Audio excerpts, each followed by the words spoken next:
শীতের সকালে যখন রোদ বের হয় তখন যে এত ভালো লাগে তা বলে বোঝানোর মতো না। আসসালামু আলাইকুম এভরিওয়ান, সকাল সকাল চলে আসলাম ছাদের উপরে রোদটাকে উপভোগ করার জন্য। শুধু রোদই উপভোগ করব না, এর সাথে সকালের নাস্তাটাও সেরে নিব। একেবারে প্লেটে খাবার সাজিয়ে নিয়ে চলে আসলাম ছাদের উপরে, রোদটাকে উপভোগ করব, দেন সাথে সাথে খাবো। সকালের খাবারে ছিল রুটি, সবজি, ডিম সেদ্ধ, মামলেট, পেঁয়াজ আর মরিচ। সকালের খাবারে ম্যাক্সিমাম সময় রুটি খাওয়া হয়, আর এটা ছিল আমাদের বাড়ির গমের আটার রুটি, যেটা আমরা নিজেরাই উৎপাদন করে খাই।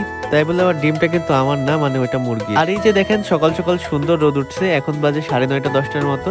আর আমার ঘুম থেকে উঠতেও আর কি একটু লেট হয়েছিল আজকে। তো এদিকে আমি ছাদের উপর পাটি বিছিয়ে বসে সকালের নাস্তাটা সেরে নিলাম। আমি এদিকে খাচ্ছিলাম আর আম্মু দাদিরা রান্নার জন্য ওইদিকে প্রিপারেশন নিচ্ছিল। এই যে দেখতে পাচ্ছেন এখানে আম্মু সবজিগুলো কেটে নিচ্ছে, মানে দুপুরে রান্না করার জন্য আর কি সবগুলো রেডি করে নিচ্ছে। আর এখানে তো ছাদের উপরে অনেক কিছুই নেড়ে দেওয়া আছে, মানে এগুলো হচ্ছে ডাল, তারপরে কি কি যেন সব নেড়ে দিছে। খাওয়া দাওয়া শেষ করে বাড়ি থেকে বের হয়ে পড়লাম আর গিয়েছিলাম বন্ধুর সাথে এক জায়গাতে। তো বন্ধু আমাকে আবার একটা ফল দিল খেতে, এটা হলো কেশর। এই ফলটা অনেক বছর পর খেলাম, এটা ভেতরে পানি পানি হলেও খেতে অনেক মিষ্টি। আমরা এখন আছি পাশের এলাকার একটা ব্রিজে, এইখানে আসার একটা রিজন আছে।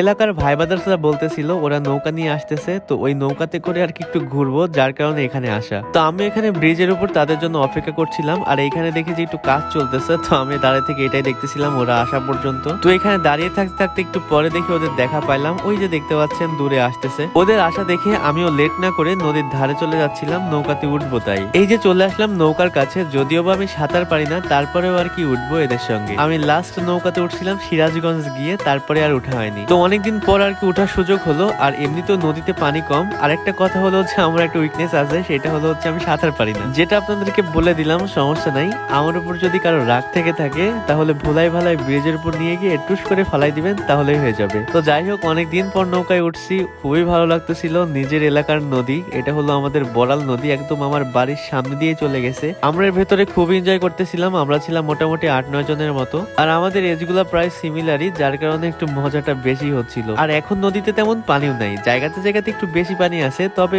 বেশিরভাগ জায়গাতেই পানি নাই, মানে নিচ থেকে মাটি দেখা যাচ্ছে। আমরা নৌকা নিয়ে বৈঠা বাইতে বাইতে চলে আসলাম পুঁঠিমারে। এখানে নর্মালি আমরা বাইক নিয়ে ফ্রেন্ডরা মিলে এখানে আসতাম চা খাওয়ার জন্য, আজকে চলে আসছি নৌকা নিয়ে। আমি যে ব্রিজ থেকে নৌকাতে উঠছি ওইখান থেকে বাইক নিয়ে পুঁঠিমারিতে যাইতে খুব বেশি হলে সময় লাগবে 4 থেকে 5 মিনিট। তো আমরা এখান থেকে একটু চা খেয়ে নিলাম, চা খেয়ে নিয়ে আমরা আবারও ব্যাক করব বাড়ির দিকে। এখন বাজে দুপুর পুরোপুরি 3:30। আমি এখানে একটু বৈঠা বাইতেছিলাম, আর এত পরিমাণে যে ক্ষুধা লাগছে যা বলার বাহিরে। আমি বাসা থেকে বের হয়েছি 12:30টার সময়। তো যাই হোক, 3 ঘন্টা 3.5 ঘন্টা সময় নৌকার ভিতরে ছিলাম, নৌকা ভ্রমণ করলাম, খুবই ভালো লাগলো। আর এই যে দেখতে পাচ্ছেন বিকাল হয়ে যাচ্ছে, একটু পরে সন্ধ্যাও হয়ে যাবে, এখনো বাসায় পর্যন্ত পৌঁছাইতে পারি নাই। এরপরে বাড়ি গিয়ে গোসল খাওয়া দাওয়া শেষ করে গিয়েছিলাম বড় ফুপির বাসায়। এটা হচ্ছে আমার ভাইয়ার মেয়ে, দেখেন আমাকে খেতে দিচ্ছে, কি কিউট।